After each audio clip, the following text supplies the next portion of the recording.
Hola, mi nombre es Marta Rubio. Soy psicóloga y docente del máster de Enfermería de Urgencias, Emergencias y Cuidados Especiales. Si recordamos, en el anterior Polimedia hablamos de la asistencia psicosocial en una situación de crisis, como un accidente con múltiples víctimas. En él vimos cómo se organiza la asistencia sanitaria y psicosocial y cómo finalmente, cuando existe cierto control ambiental, es el momento de aplicar los primeros auxilios psicológicos. Por eso, a continuación en este Polimedia vamos a hablar más detenidamente sobre los primeros auxilios psicológicos. ¿Qué son? ¿Por qué son tan importantes implementarlos de forma inmediata? ¿Cuándo y dónde se deben desarrollar? ¿Quiénes pueden implementarlos y a quiénes irían dirigidos? Y finalmente, y es el aspecto fundamental, ¿cómo se hace? ¿Qué son los primeros auxilios psicológicos? Son una intervención psicológica breve e inmediata, que se aplica en el momento de una crisis, para ayudar a los afectados a afrontar adecuadamente un evento traumático, ayudando a evitar así más secuelas de las necesarias. Es importante remarcar que estamos hablando de una situación de crisis, con una atención con múltiples víctimas, es decir, en un contexto donde existe un desajuste inicial entre la demanda de atención y los recursos existentes. ¿Quiénes pueden administrar los primeros auxilios psicológicos? Podría hacerlo cualquier profesional que haya hecho una formación específica al respecto y entre en contacto con la situación de crisis. La formación en competencias de primeros auxilios psicológicos contempla conocimientos teóricos y entrenamiento práctico, además de un buen autoconocimiento de nuestras actitudes y habilidades personales. ¿Quiénes reciben estos primeros auxilios psicológicos? Cualquier persona que haya estado expuesta a una situación de crisis y que presente un desajuste en cualquiera de las siguientes dimensiones. Física, que corresponde a la activación fisiológica; cognitiva, con síntomas de negación de lo que está pasando, estados de hiperalerta o desorientación; emocional, como sensación de ansiedad, miedo o pánico; y comportamental, como agitación psicomotriz, agresividad o llanto incontenible. ¿Por qué es importante implementar los primeros auxilios psicológicos cuanto antes?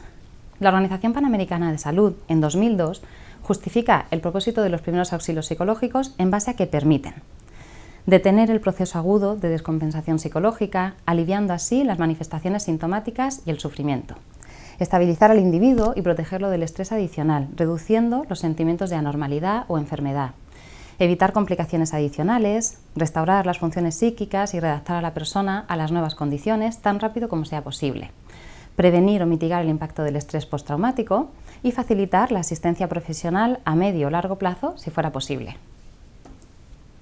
Con respecto al estrés postraumático, lo definimos como un trastorno mental que se caracteriza por la aparición de síntomas específicos tras la exposición a un acontecimiento traumático, que ha supuesto una amenaza o un daño físico para sí mismo o para los demás, y al cual la persona ha respondido con un temor y un horror intensos.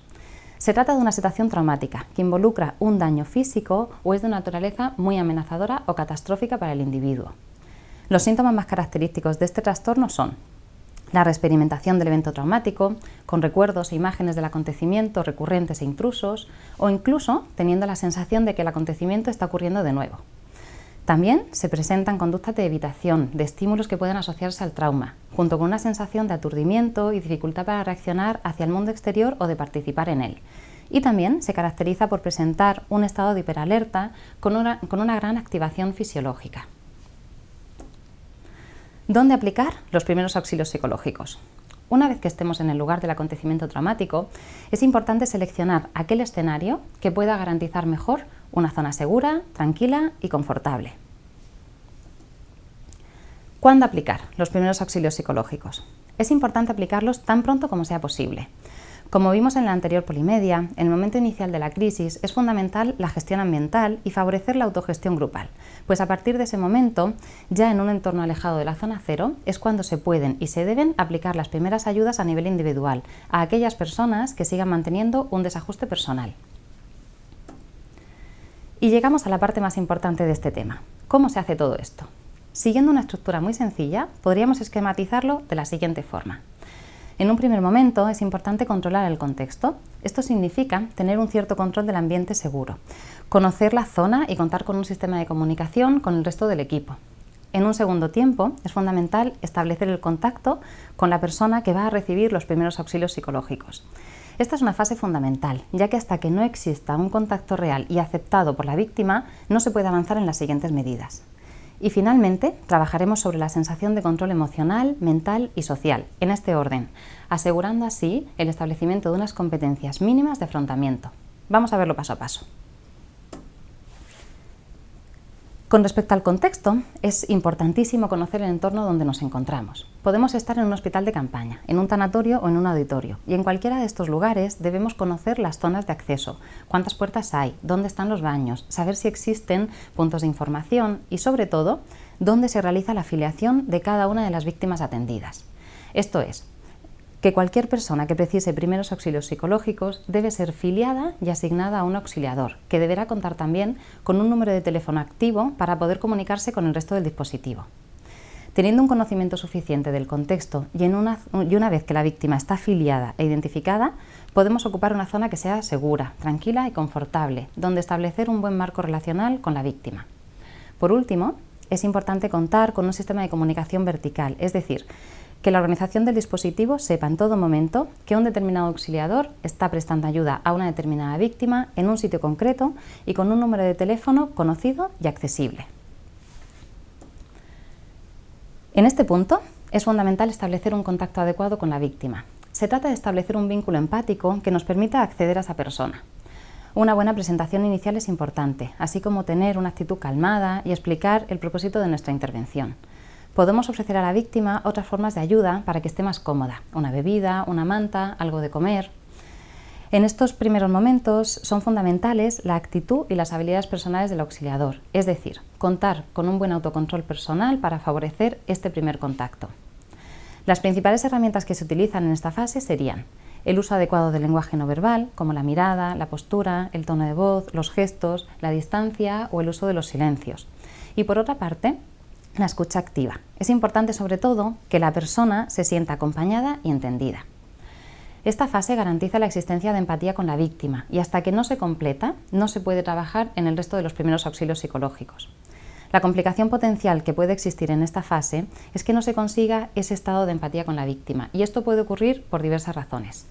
En estos casos, lo importante es aceptar la situación y buscar la posibilidad de que otra persona intente el contacto, pero nunca trabajaremos a nivel emocional y pasaremos a la siguiente fase.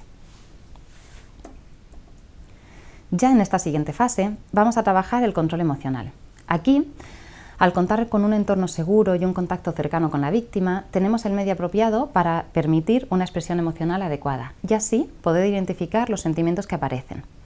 En esta fase es fundamental el autocontrol emocional por parte del auxiliador, así como sus habilidades personales en lenguaje no verbal y en la práctica de la escucha activa. En determinadas situaciones es necesario trabajar sobre la contención emocional, es decir, contener la expresión emocional de la persona en situaciones donde es necesario cierto control mental.